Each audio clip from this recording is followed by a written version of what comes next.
చిన్న వయసులో ఒక 5 ఏళ్ల వయసులో 6 ఏళ్ల వయసులో ఉన్నటువంటి పిల్లలకి ఫాదరే సూపర్ హీరో.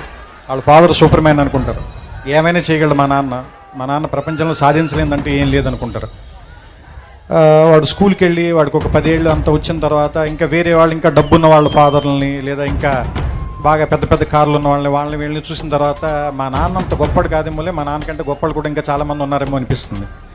అదే ఒక 15 ఏళ్ళు దాటి 18 ఏళ్ళు అవి వస్తున్నప్పుడు నాన్న సిగరెట్ కాల్చొద్దురా, లేదా బాగా చదువుకోరా, రాత్రిపూట ఇడ్లీకి ఇంటికి రారా, ఇలాంటివన్నీ చెప్పినప్పుడు మా నాన్న ఏంటి బాగా నచ్చదొబ్బుతున్నాడు, చేదస్తాం అనుకుంటాను, మా నాన్నకి సరిగ్గా తెలియదు అనుకుంటా బతకటం, అందుకని ఇలా అయిపోయాడు అనుకుంటాడు.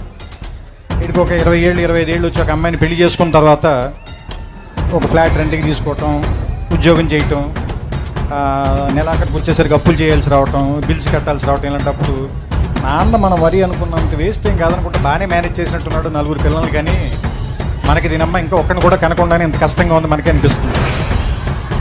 ఆ తర్వాత ఒక 35-40 దాటిన తర్వాత పిల్లలు కొంచెం పెద్దవాళ్ళు అవుతుంటే స్కూల్ ఫీజులు, రికమెండేషన్లు, ఆ తర్వాత వాళ్ళకి ఏదైనా ఒంట్లో బాగున్నప్పుడు రాత్రిపూట హాస్పిటల్కి పరిగెత్తటాలు, ఏదైనా కష్టం వస్తే డబ్బుల కోసం ఎత్తుక్కోవటాలు, ఇలాంటప్పుడు నాన్న గుర్తుంచి కళ్ళల్లో నీళ్ళు వస్తాయి.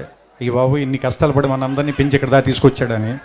కానీ మనం అది చెప్పేసరికి చాలామంది నాన్నలు ఉండరు, చచ్చిపోతారు. అందుకని నా ఉద్దేశం ఏంటంటే నాన్న బతికుండగానే మనందరం థ్యాంక్స్ చెప్దాం.